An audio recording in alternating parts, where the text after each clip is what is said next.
Arctic cold held Moscow in its icy grip, but tens of thousands of people left their warm apartments to protest against Russian Prime Minister Vladimir Putin.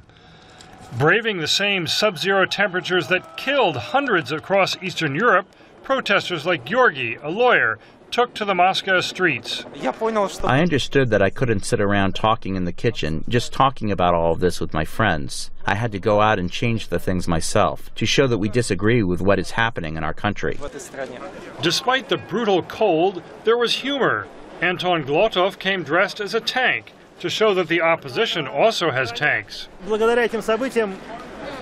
I do not think that the government will change because of these events, but perhaps people will gather more freely and start smiling, like in America, and stop being afraid to say their opinion. It is also a big plus. Danila Terentevich, a Russian visitor from South America, said he is not shocked by Russia's cold, but by its corruption. In Argentina, I say to people, you are in Pampers. You want to see real corruption? Go to Russia.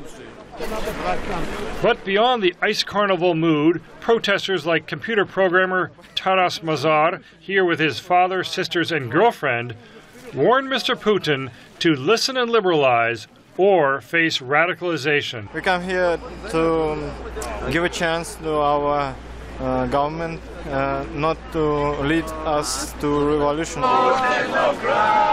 Mazar and others are driven by the thought that the March 4 presidential vote could put Mr. Putin on the path to ruling Russia for more than another decade.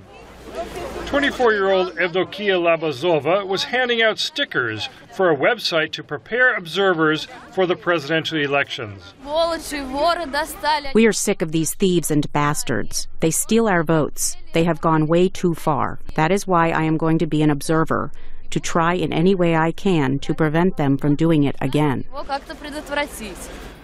Political researcher Natalia Zorkaya at the Levada Polling Center says the large turnout of well-educated people proves there is a growing awareness of the need for political reform. And, she says, Russians in their 20s are in a fighting mood. То, что это в Москве происходит, для самих же наблюдателей, социологов, the fact that there was such a big splash took sociologists by surprise. Because before it was thought that young, successful Muscovites just wanted to emigrate. From a march in the dead of winter, the message to Mr. Putin is, liberalize now or face a hot spring.